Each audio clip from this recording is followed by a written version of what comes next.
I was ready. Okay, now we can start. Sorry.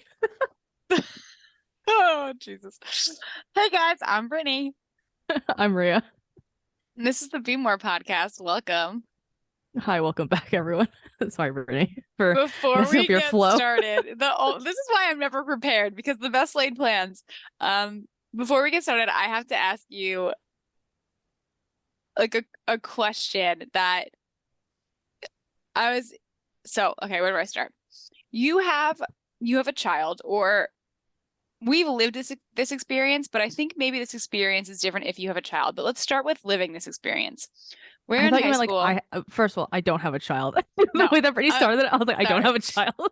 The scenario I was going to set you up with was going to be you have a child. Okay, But sure. let's start with the lived experience that both of us have had, and maybe listener, you've had too. You're getting ready, you're in high school and you're applying to college. And Mm-hmm. you have reached schools, right? Some of us apply to reach schools just to be like, I'm going to try and see if I get in. And then you have other schools that you apply for, like, like these are legit schools that I Safety. would like to go to. Yeah. And then you Oh, have your safety yeah. schools. So Yes. I, your mentality, your mentality about all the schools that you apply to, except for maybe like really big reach schools, is what? Like, what do you remember being told about dealing with the process of applications and getting in and getting rejected from colleges? I remember it being stressful. Just always presented to me as like this is the most stressful time. And it was stressful Truth. because probably people up, you know, It whatever is the word I'm trying stressful. to think of. Like yeah, it's super stressful. Um, but it was always like apply to the schools that you know you're gonna get in, just as your safety. Apply to schools you want to get into as like your dream schools, and then also just try and apply to like the fucking Ivy League schools that you want to go to. See what happens. If you're, that's what we like. That's what I was like kind of told, and also like I think I was in a position where like we were pretty smart in high school that we were like, yeah, like that makes sense. Let's just like reach for whatever and see where we land. And the reality of dealing with college acceptances now versus a decade ago is it's Hmm. so different, drastically different now, the level of competition. Like there was competition when we were applying to schools, but the level of competition over the past decade has just like not even doubled, but like quadrupled down. But now let me ask you this. So it's a stressful time, and it's a stressful time having to deal with the you being accepted or rejected period is stressful, but the amount of this decision is going to impact the rest of your life and is going to Oh be my like God, what yeah, sets you on the path for the rest of your life is what makes it catastrophic in the amount of stress. But let me 100%. ask you this more specific thing. How did you handle the emotion of having the stress, or what advice or information was given to you about how to handle or manage the stress or the Uh-huh. potential incoming information of accepting and rejecting, like I status? got I got no advice. Did you get advice? Because I got no advice. I truthfully, honestly don't remember, but I also don't think I think I was in, fortunately and unfortunately, I think I was in a very unique experience position because I went to school for dance Yeah. that my grades and my being a good student wasn't the initial factor that was being criticized or critiqued or judged on my, if that makes sense. Yeah, no, for sure. So that, and Did there, you have to audition? I yeah, don't I know went how to you were. in-person Yeah. auditions. Yeah. Um, so and I had been doing that through most of my experience as a young dancer, so Right. I knew how to handle a lot of that already. So I I just feel so bad for kids these days. And I I can agree with you. I wish we had more people in our life who knew how to tell us to cope with having to be patient and wait for somebody else to tell you if they accept or reject you. To see like that waiting limbo period of like, this is the next phase Oh, of it's my so life, but I stressful. can't do anything with it until someone tells me if I can or not. I remember And all of us being so stressed from like when we yeah, submitted all our applications to like which someone's makes, first acceptance or rejection. and you felt calmer just knowing that somebody else actually got a response to be like, okay, something's going Yeah. to happen eventually. But Yeah. here's where I'm stunned. So I had a student who I mean, so many students who are dealing with this right now. And if you're, so okay, let's go into the you're a parent now, right? You're a parent and you have a child who is applying to a lot of different schools and they're waiting and trying to figure out like going to visit schools and getting like excited about the potential for things. What are you saying to them during this time? Well, so Kate just went through this, well, kind of like last year. Perfect. Very true. I think I just told her to be patient because like whatever you did already, like that's what they see and like that's all you can give them. So it's like it's truly just like you have to wait it out and see if they like you fit their criteria of like the next student that they want, basically. Can we hone in on this experience with Kate? Do you think she's gonna be pissed at us later? I mean, No. she's gonna get pissed at us regardless, but we're talking about her. So, No, okay, she so actually likes you're when in, people talk about her, so we'll be fine. oh, how much she's changed. I know. Um, so okay, so you're in the situation with your sibling and they're stressing out about, oh, this is like a school I really want to go to, and I'm gonna go visit this school, and like I really, really want to get in. What do you say to them about like all of that? Like, what is your Well, stance like on like they're really uh-huh. excited and they want to go and like and they're gonna go like tour the school and they're like thinking about the potential of being there. Like, what is your I like like my whole like what do I tell them to not yeah, like what are you if they saying to ever get them? rejected, like what happens after like yeah. So I like try and be realistic with my sisters, right? Like I'm just like, that's great. But also because she also obviously don't she's in FIT for people that What don't know where if? my sister oh yeah. So obviously I was like, just I know FIT is your number one school that you want to go to. Like, great.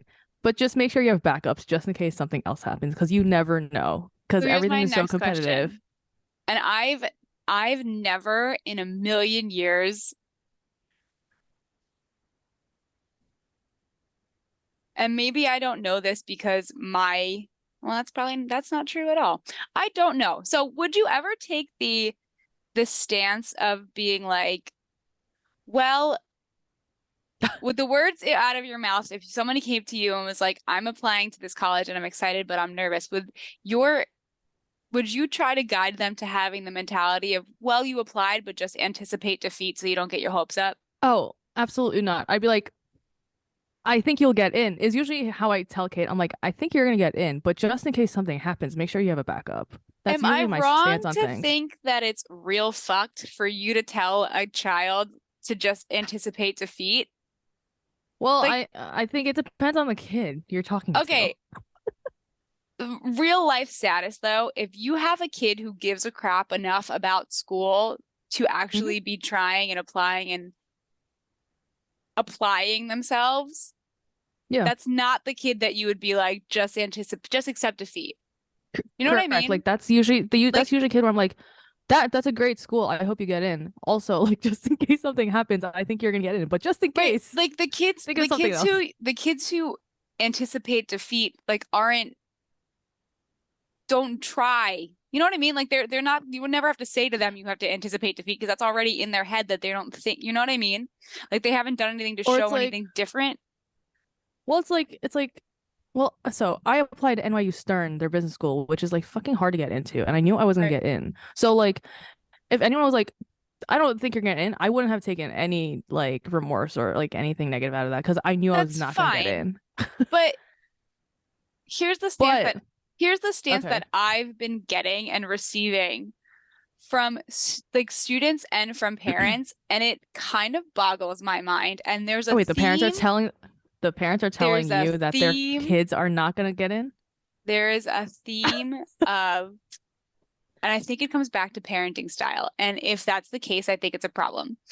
There's this theme of, I don't want my kid to get their hopes up about anything, even though they're capable and they're working really hard, because I don't want them to have to experience any kind of disappointment. Oh, And that's no, that's a whole parenting thing. if I tell them, if I help them manage their excitement, if I help them manage not getting their hopes up, if I help them manage not actually seeing this as their future, then they won't ever actually have to experience disappointment. No, because you have to experience disappointment. There's no way around anything. Like you have to. That's just bad parenting. I That have you had want to like rose-colored fucking lenses. so many conversations over the past month with parents and students, not even just around school, around like dancing, around being like involved in other areas of life, where I get caught in this really interesting conversation of being like, why are you trying to protect your kid from being disappointed?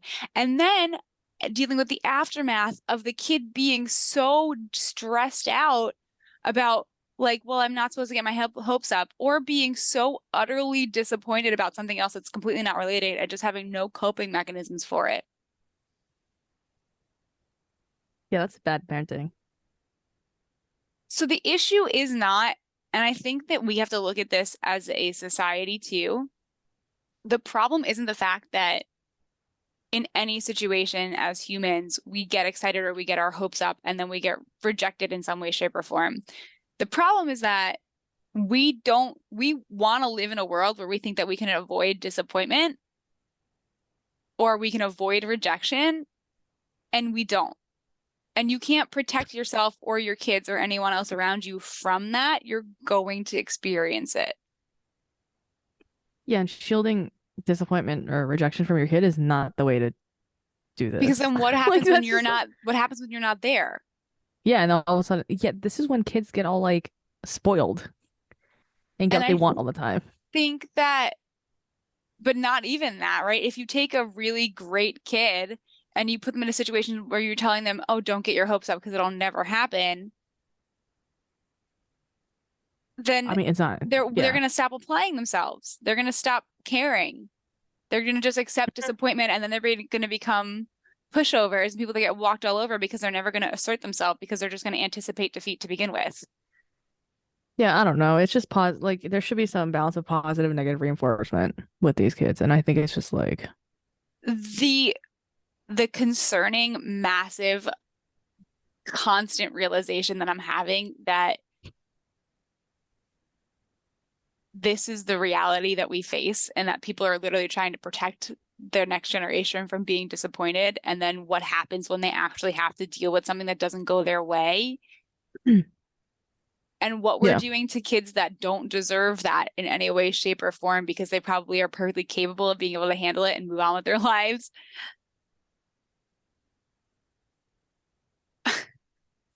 It could be a generational thing, right? Because like millennials are now Where, having children, and like these are but who are the people before us? these are That's not, I know these are not millennials that are raising these children, but the generation how above us. how dare we believe that we can play God and protect our kids from facing reality?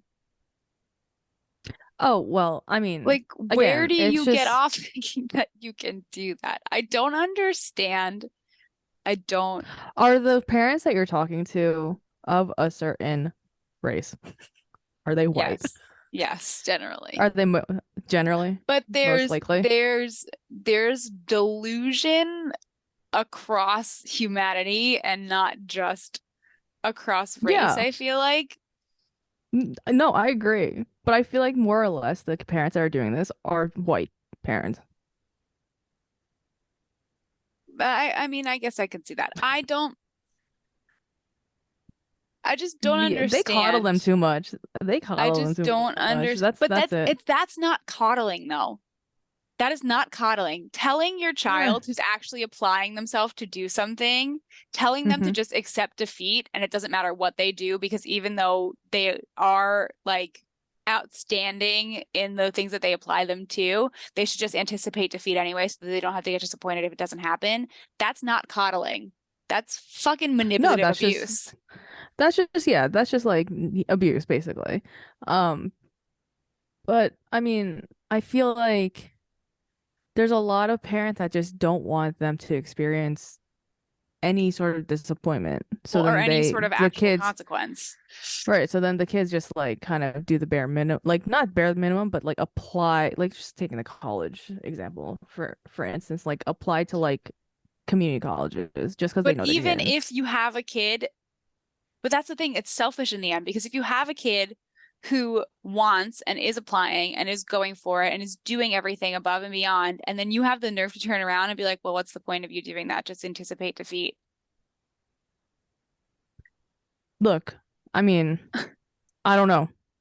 I think it's No, dumb. I But I know also you're trying to protect yourself from having to deal with a kid who's dealing with disappointment. That's what it is. That's the psychology of well, that. yeah, it's It's selfish. selfish. And Yeah. that makes me really angry. And I think that it stems back to the fact that we are now in generations where people are becoming parents because they want their kids to be friends with them. We're like full-fledged having kids for extremely selfish reasons of wanting to have a child or wanting to have something that's going to love us endlessly or something that we can have control over and trying to manipulate that at any cost to the point of where you're trying to manipulate the experience that your child has because you only want to experience the good and live vicariously through them and not want to re-experience any of the negative things that happened to you as a kid. And if Do you you also go go ahead, ahead, sorry. nothing, I'm Do gonna you stop ranting. also It's fine. do you also know if these children of these parents that you're talking to are the oldest kids? No, they're the youngest. And in a lot of these instances, it's not just parents. It's like other Mm. influences that are adults. Oh, okay. Also, the youngest is harder, to be quite honest with you, because they are now like, especially if they're going into college now, they're Gen Z kids, and their mentality of like just anything negative, like, is just absolutely batshit Well, crazy. that's because of all of these That's because adults of that the are doing all parenting. of this stuff. Okay, before we go on a totally we go down this rabbit hole This is not what anywhere. we're talking about. This is not, but there's a perfect like a perfect segue that I can put in this. When people and the younger generations are perfect examples of this, and apparently it's a thing that's existed for as long as humans have existed. When people don't get their way, or people actually do have to experience disappointment, instead of actually facing the truth, what's easier for them to do?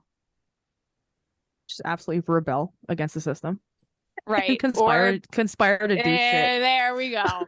They Yeah. blame it on something else other than actually facing reality. And that, listener friend, is what we are talking about today. Yeah, Conspiracies, specifically the conspiracy around the Illuminati, which the truth about all of this is extremely illuminating. But the foundation of this comes from the fact that, and I've talked about this podcast before, here with you guys, is that I've been listening a lot to the Not Past It podcast with Simone Polanen from where is it from? I can hear the opening intro of the thing in my head from Gimlet Media. But I sent Maria this Mhm. episode specifically about the Illuminati, and we both listened to it, and oh boy. So I'm just gonna start us off, and then whenever you want to add in specific things, is that cool? Yeah, I was gonna ask one question before you started off. Okay, have at it. When was the first time you heard about this Illuminati society thing? The concept of it, Yeah, just yeah. I can't pinpoint a specific time, but like from when we were teenagers, I feel like it's been a relevant word or concept that I've heard. Right. And like the only thing that I can think of when I think of Illuminati, like before I knew like the history of it, was like Hollywood stars selling their souls to the Illuminati. And I'm just like, I don't know what that ever My means. biggest connection and thinking of it is like the shapes of the pyramid and like this the Oh yeah, all the stuff the that they said pyramids. was relevant to like what's on the currency of Money. America. Like that's I feel like the biggest thing that started it when we were like in middle school. That's true too. It's Also, some funny of that though. symbolism is also from Freemasonry, but like, Yeah, yeah. It's yeah, funny though because it's something that I never could define or understood what it was. I just knew that it was this idea. Um, so let's talk about how that sure. is and why that is and where it comes from. Because the reality is that people have been using conspiracy theories to explain away their losses or unexplainable things for hundreds and hundreds of years because it's easier to place blame or find explanation in something that you're like an easy, like it's like the Staples button, like that was easy. It's easier to just do Hmm. that than it is to actually face the reality or uncover the hard truths that we don't want to face. Um, so much so that we still use these ideas today to talk about like our most recent election. We still use all of these conspiracy theories to blame uh to place blame as to why Trump didn't become president or to say how Biden was a freaking demon. Yeah, Pizzagate, if you will. The whole Pizzagate shit and like all and Pizzagate. everything surrounding everything All of around these that time. conspiracies. So let's go back to the actual Sure. history of the Illuminati. Um, and the conspiracies that have been formed and stuck with our country, not even our country, but like literally the world for hundreds and hundreds and hundreds of years. Um, so this is all information, all this little history lesson that we're going to drop on you right now is a lot of information that we've gotten or I pulled from that not past it episode. Highly suggested if you're anybody who's slightly interested in history or why things are the way they are, that you go and check out that podcast too. But so let's look at conspiracies in America and how they got here and why it started, specifically around the Illuminati. So in our country in the 18th, it's interesting when you look at the amount of unrest that's in our country now, that's around our government and around our society. And if you go back through, just like there's cycles in like the way that our economy functions, there's been these like consistent cycles of unrest in the way that our government functions and the way our society functions. Yeah, all the time. If you look at the political science of it, like there are just cycles Yeah, of American history that like it's it's some stability, some unrest, and a complete just yeah, revolution which after kind not of a makes complete sense. war, and then stability, and then like I some mean, thank uneasiness, God, and then except for, yeah, the Civil War. But like yeah, which makes sense if you look at the way that something grows, right? Like I'm thinking, obviously thinking the way that our body grows because that's what I think about first. But when you think about the way that any living organism develops, breakdown must happen first in order for rebirth to happen or regrowth to happen. And we have kind of nailed that in our country in a really good way. So like every time we break, we can, well, so far, knock on wood, been able to rebuild ourselves. But um, the point of all of this is that we've been doing this for such a long time that even back in the 18th century, there was so much unrest that people had with each other and had with our government.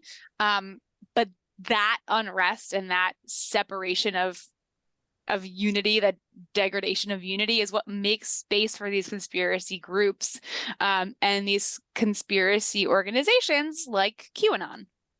That's the real life, most yeah. relevant, like the newest one that's come to terms in America. But the the Illuminati came to the Americas back in 1798 because even though our nation was literally only 22 years old, it was already divided. Yeah. The um, first political party war, if you will. yeah, it's already Yeah. divided. Um, And of course, it always seems to stem in its division from around the government, but this time it was like the original time that we split because of the government. And it's funny because if you talk about the irony of the separation between church and state, literally at this time there was none. And that's why this forming of other parties, the original idea kind of came to light.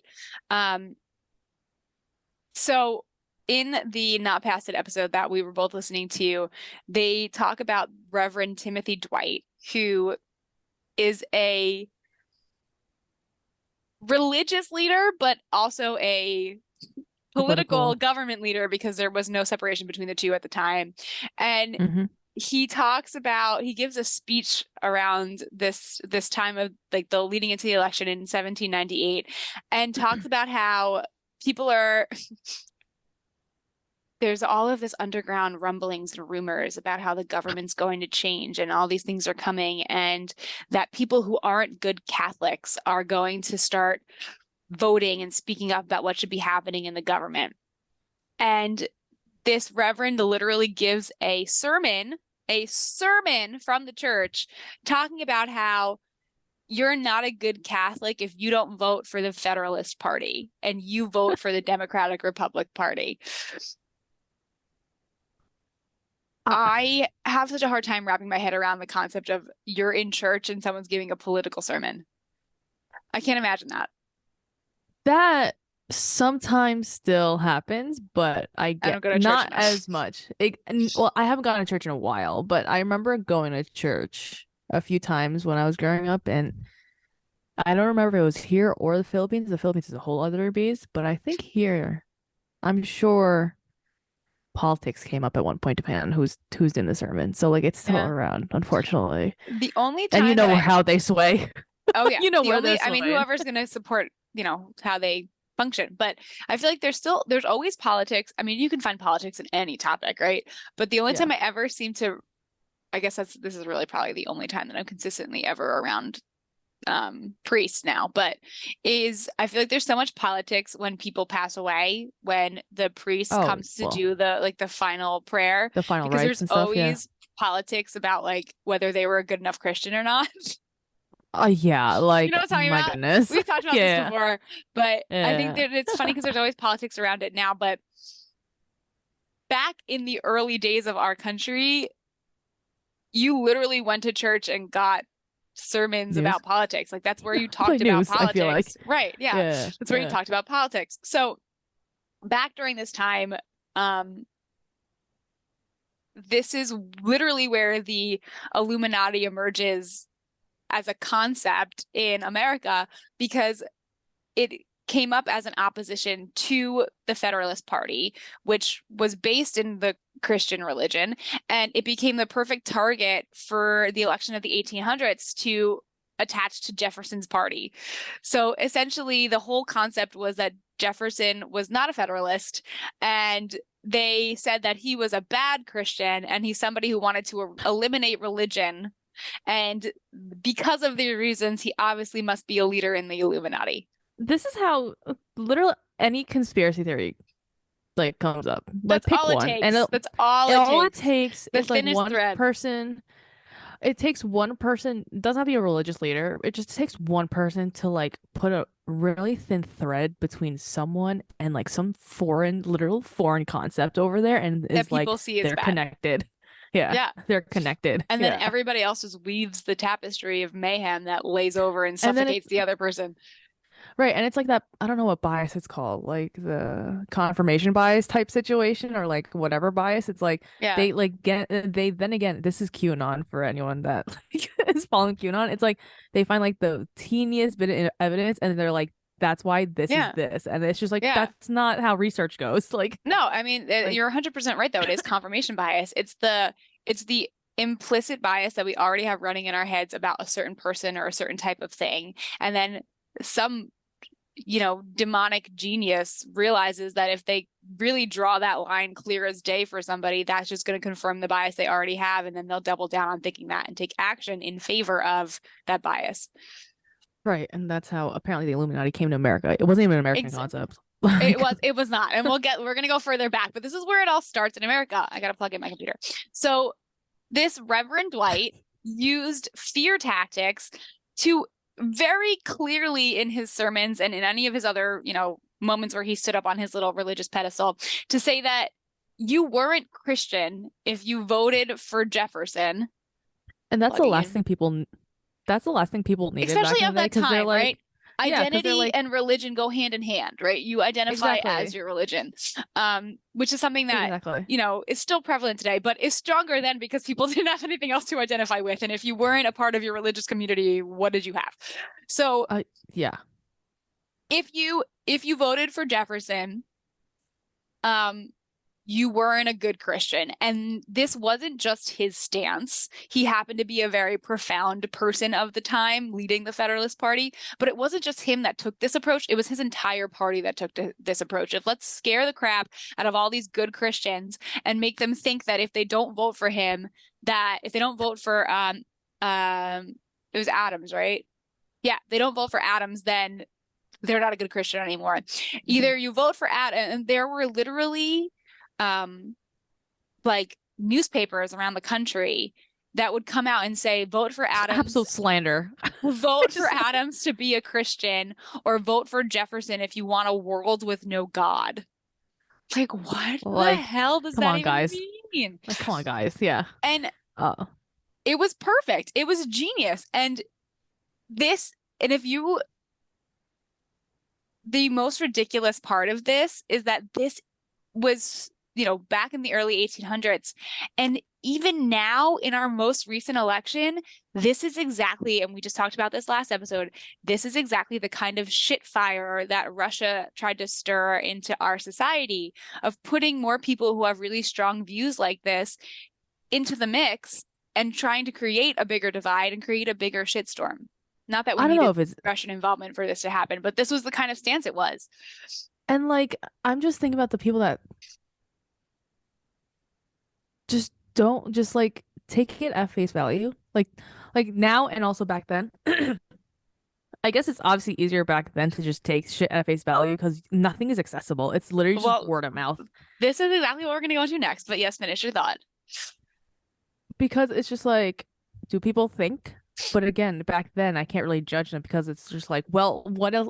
How else do I get my information without like, and who not only had the access to the information to think, but who had the right to legally think? Who was told that they were allowed? Right? Who was educated? I mean, and you're talking. I mean, for anybody who is not following this path, it wasn't the women and the people of color. Yeah. Just to clearly emphasize that. So there was a very specific type of person who was allowed to have access and was allowed to think. And if you didn't match that, you were in the Illuminati. That's literally as clear and simple as we can make it. Yeah.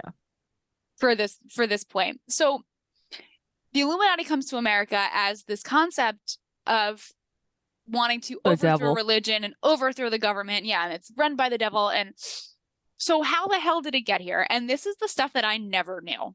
So this was super interesting to me. So let's go back to the origins of the Illuminati and how goddamn stupid we are as a people to not have this information as the foundation of why we talk about it anymore. And this is like our own fault, but not our own fault, because the truth was hidden for us for such a long time. And I think that it's not enough of common knowledge to actually know this. So you are going to equip yourself with the firearms to know better, listeners. So, because it's kind of just, this made me like, I laughed out loud when I heard this, that this is the reality of this, yet we still talk about it to this day. So the original Illuminati organized in Bavaria back in 1776. It started as a part of the that area, a part of the Roman Empire, and was created with the intention of wanting to help progress their government and set large-scale reforms across their society.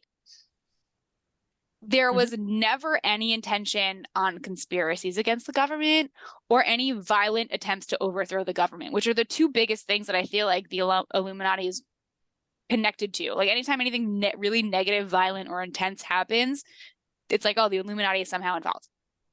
Right. The issues that this organization wanted to address was literally about access to information and education. They wanted there to be a change for the public to have access to things that were going to make them, guide their lives in decision making, which is exactly the opposite of the way that the Roman Empire and any religious system functions. The religious systems function gatekeep shit. Exactly. That there's one person who knows everything, and then you get information based on, if you're invited to take a seat at the table and if you're seen as fit enough to have access. And the concept of this reform of the Illuminati was to change that and give access to all of the people. Right. And like this fits well into the Federalists like whole Right. ordeal, if you will. So we're going to talk, and it's really not, it's like a little stone throw away. The interesting thing on top of this too is that, like you said before with the Freemasons, the Illuminati was not the only group of like the reform secret society that was happening during this time. The Freemasons and a couple other ones that I honestly really had never heard of before were also prevalent during this time. Right, And there's so many of them. they became such a concern to the Roman Empire that by 1785, secret societies were banned and people were either killed or imprisoned for being a part of them.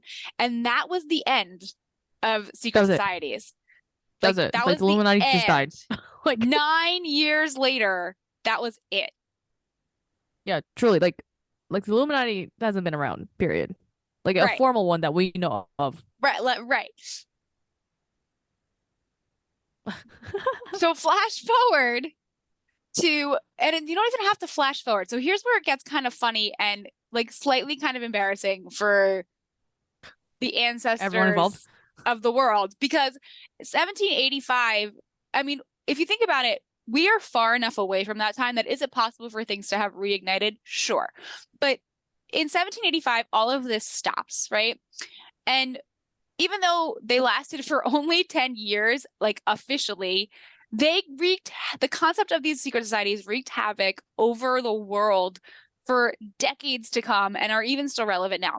So the unfolding trauma of this and the reason why they became such an issue was because the people in power could not fathom the idea of the people amongst them not wanting them to be in power or wanting things to be different. It was easier for them to say that the problem was that somebody wanted to overthrow the government and there was a conspiracy going on than to say, hey, we maybe need to change something in the way that we oversee the people.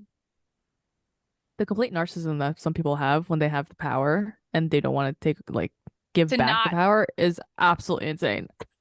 So that's happening really honestly over in like Europe, like not even anywhere near the Americas. And it's truly rears its head again during the French Revolution. This is where Americans start to get wind of it. So the Illuminati only came into the American people's view because of the French Revolution and really around the time of 1789. So this is 4 years after all of these societies are completely disbanded and all these people are either murdered or arrested, roughly.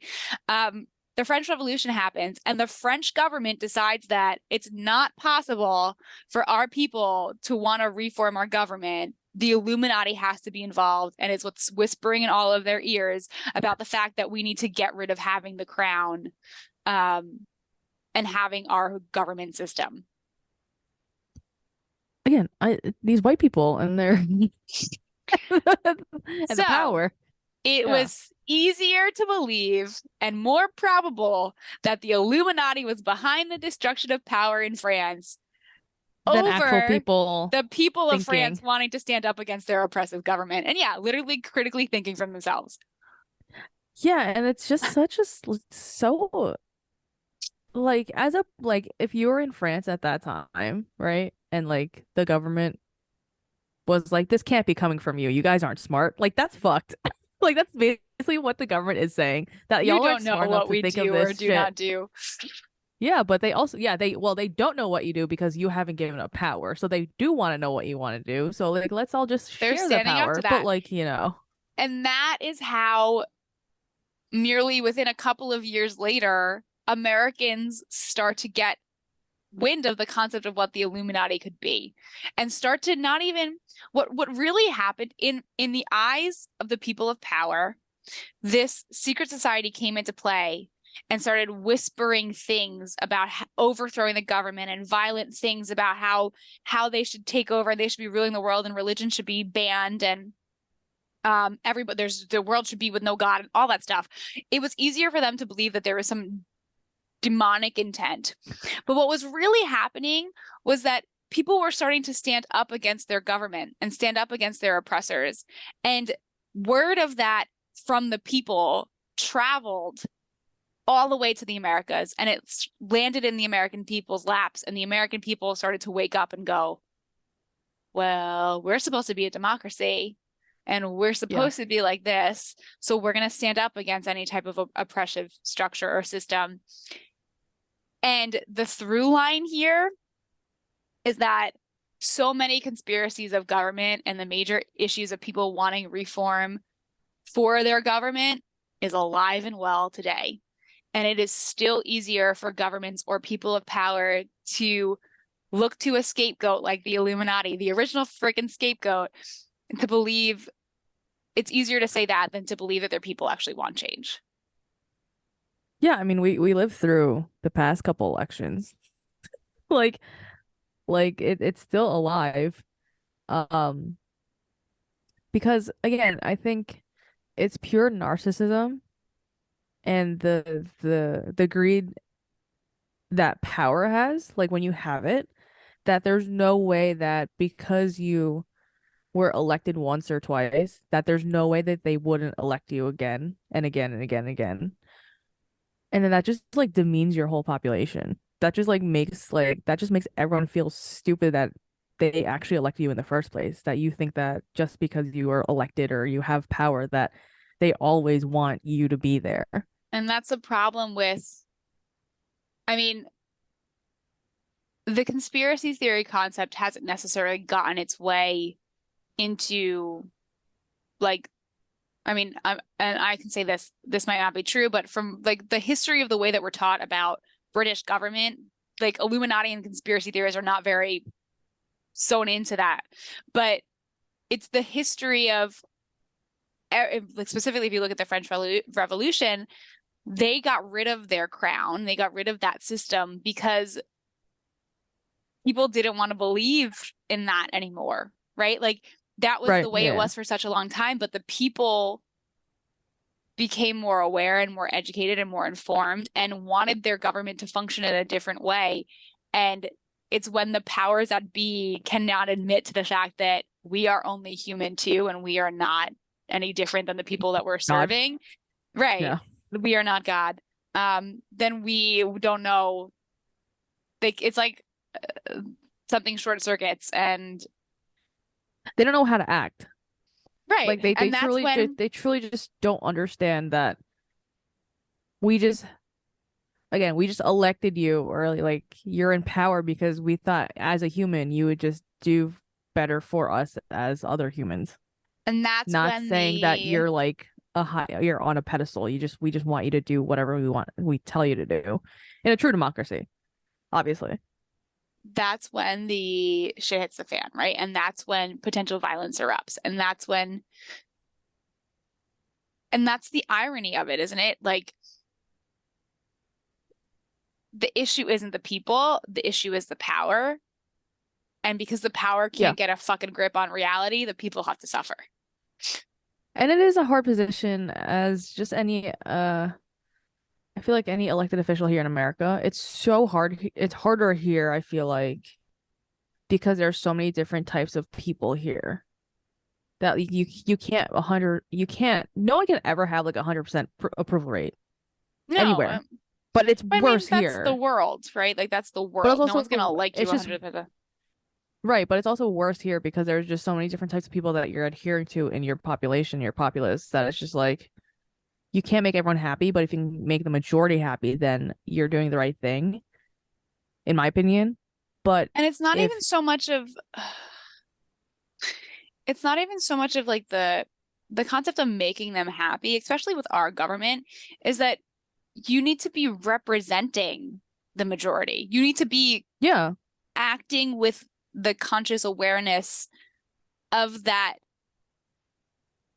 of what the those majority like of is. people, right? But it's not, and I don't mean to say that in like the majority as in like because when it comes because well, white people aren't really the majority very much anymore. But like it's not even with that concept of race, but like you need to represent what people actually want, not And like Yeah, exactly. the Not people yeah. who are aware and involved and invested, not the people who are afraid and short-sighted. Like you need to and I don't want to use the word progressive because the word progressive can become very political too, but it's the people who are progressive in the way of wanting the betterment of the communities of a whole as a whole. In the right direction. Right. And like even Yeah, that kind because of right, like even that yeah, is kind of like an interesting thing because it's it's like subjective. Like, what's that the right you direction? come back to Yeah. the argument of like, well, if you have a right to move in that direction based on the true definition of freedom, people have a right to want to move in the other direction. But it's like Again, it's hard in this country with like a two part, like a the this ultimate party thing about system. this that's specific to the way that our government functions and the purpose of a democracy is that we shouldn't run into the it makes sense for people who are in like it makes sense for the English government to run into issues where there's a really big um moment of like conservative and what used to be and tradition versus what's happening with people now because the crown literally represents all of that, right? That's a huge part of their freaking Hmm. government system and it represents Ordeal. all Yeah. of that, Yeah. right? Our government is not supposed to represent any of that. It's supposed to represent the people as they are now. And Yeah. we run into problems when people don't look at the people as they are now, which is, right, by definition, is progressed and different from the way people were 4 years ago, 10 years ago, 100 years ago. Correct. People are still equating the fact to like, no, things need to stay the same. And if you wanted things to stay the same, like you shouldn't live in America because that's not, and that's the problem with where the That, exceptionalist America comes in because people that's have also this a problem. concept Uh-huh. Go ahead. people have this concept of what they think America should be, and they think it's related to something with the past. And no, we're still figuring out what the hell we're supposed to be. That identity crisis started in the 1800s, which this first separation between parties, but like that identity crisis is still happening. Like we're not done having our identity crisis yet. Yeah, which is why, like in the Supreme Court, like there are judges that are constitutionalists and just politicians in general, where they think that the way to govern our country is the way that our founding fathers intended, but that's so not the case in my opinion, because like the founding fathers made the Constitution editable, like it's a living, breathing That document. was the point. But that's the That was point, the right? whole This point. country was supposed to be a representation of the people and was supposed to be like that. That's why it's the great experiment. I'm sorry, the process of experimenting doesn't have an end. Like it's just the ongoing action of changing things and seeing what happens.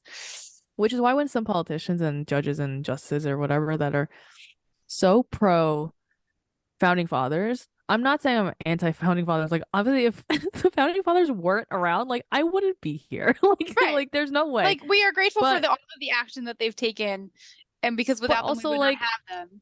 I don't think that they would like us doing this right now. Or Right. like some people saying like no, we should keep it the way it was because that's what it was intended. And I'm pretty sure they'd be like no, we intended for you to fuck shit up.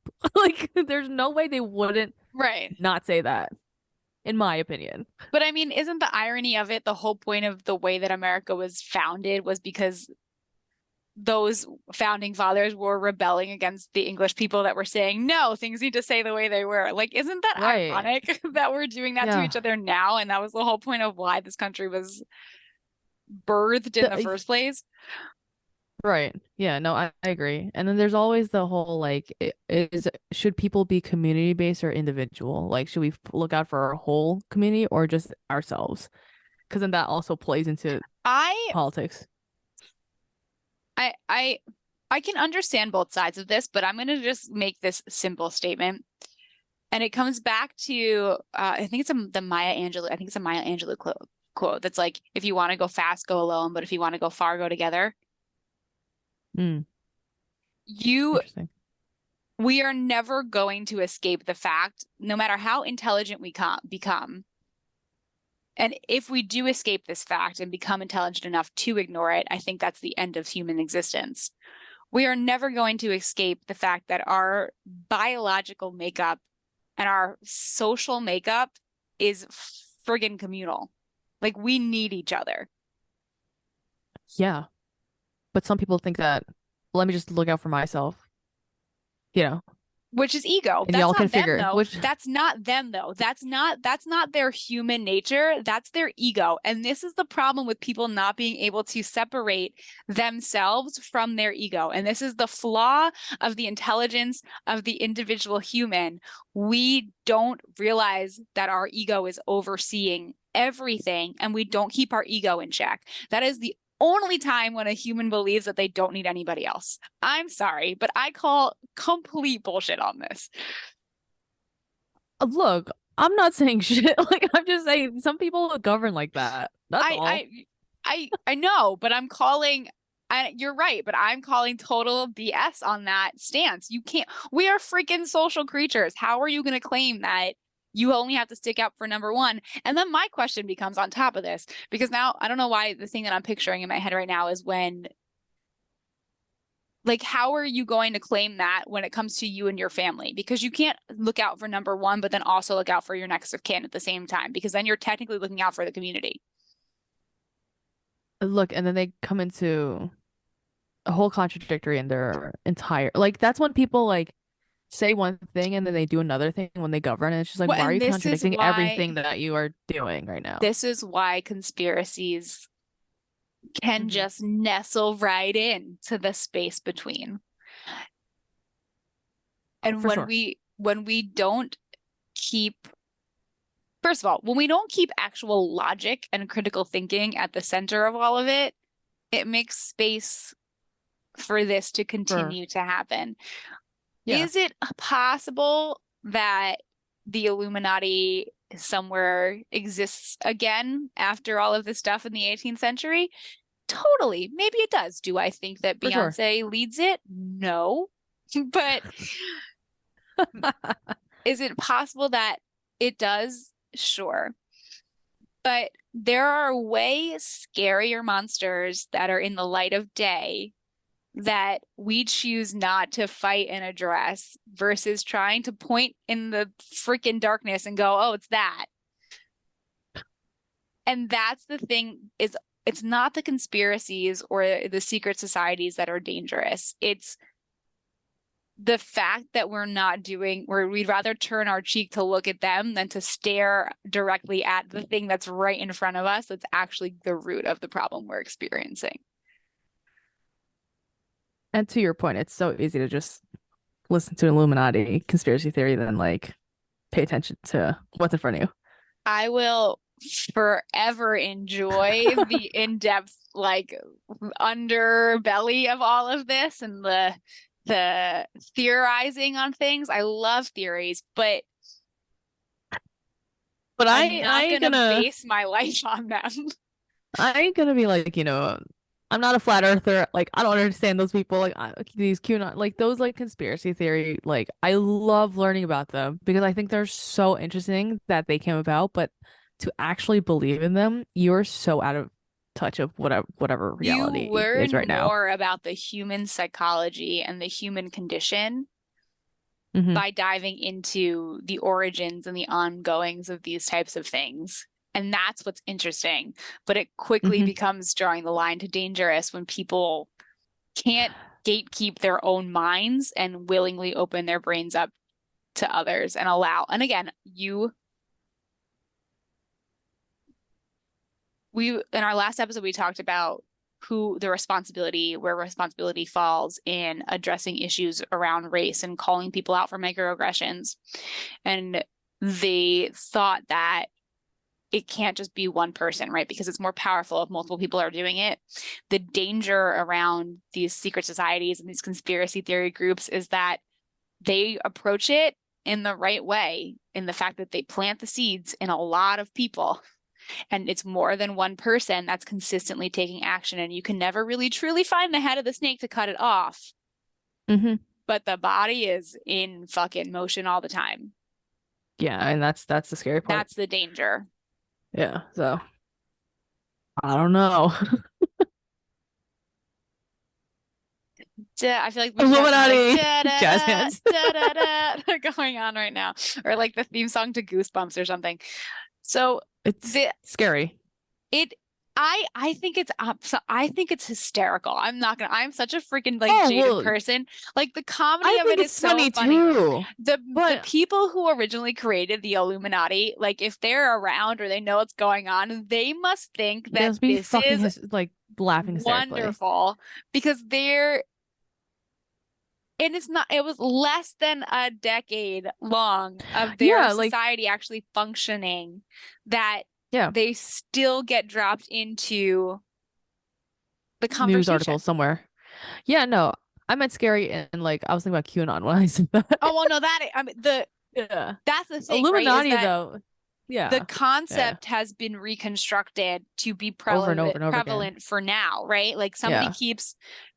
somebody saw the good idea and just keeps recreating the good idea to wreak havoc across our society and create controversy and Yeah. disruption within our government and within our society at whatever time they see fit. That's the Fit. problem. Yeah. Someone created the plan and so now people are just recreating it. And that's what's scary. But the scary Illuminati of what it was never actually what it was. What it was. And If that part anything, it is was supposed to funny. help society. Yeah. It Right. was supposed to help society. Now it's just like Right. thrown in as like a pop culture reference here and there.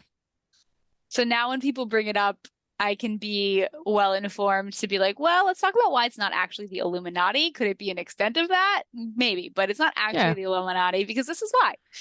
Yeah. Yeah. Just a little And tidbit.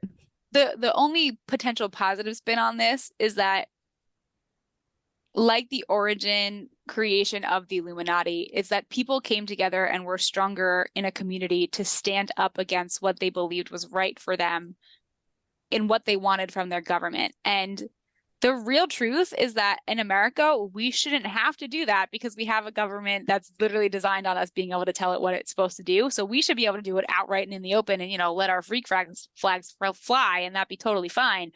So we shouldn't even need that anymore. So the fact that people feel like they need that in order to create change in their favor should be like a little tip off to people that like, man, this is weird. Yeah. But the government, education of the government, all that stuff, like Access uh, information, critical exactly. thinking. So That's not even the problem, right? The problem isn't access to information anymore. The problem is that people have the access and aren't critically thinking anymore. yeah, I was gonna say it's the real critical thinking because news it's my last it's my last bit. News was used to just be here it is. Here's sports, here's the weather, have a great day. Now it's like here's the news and here's everyone's fucking commentary And about here's the what you fucking should be news. thinking about it. And here's what your thoughts about it say about you as a person to everybody else who doesn't think the way that you Right. think. Like right. And then people ingesting that is like, oh, it's same thing with like, the reverend. Like, oh, I'm not a good Christian if I don't think the way they're thinking. Yeah. Yeah. Raise your feelers, friends. Yeah. Like feelers on all the Yeah. time. And Yeah. hopefully now the next time that you come across a conversation that brings up the Illuminati, you can be the well-informed person in the group to be like, well, what does this really mean? And Yeah. how And then far should I let actually it go, influence me? yeah. And then critically think if this aids or doesn't aid your life and well-being. And if it doesn't aid, maybe you should not dive into it further. Hallelujah. Okay. All right. That was our Illuminati episode. Hopefully you listened and you learned maybe something and you thought something was interesting. But if you have any thoughts or comments, we'd love to hear them. Any conspiracy theory, leave it in that Oh that yeah, you find drop it. interesting, Let's please. debunk conspiracy theories. I could go on forever about it. Love it. I also love like celebrity conspiracy theories. Oh, yeah, I don't pay So attention enough for that. So like Avril Lavigne is like not Avril Lavigne. I love like it's so funny to me. I don't even know that. Okay, well you can Google it at your own leisure. I probably won't. Thanks for listening, guys. Okay. All right, bye.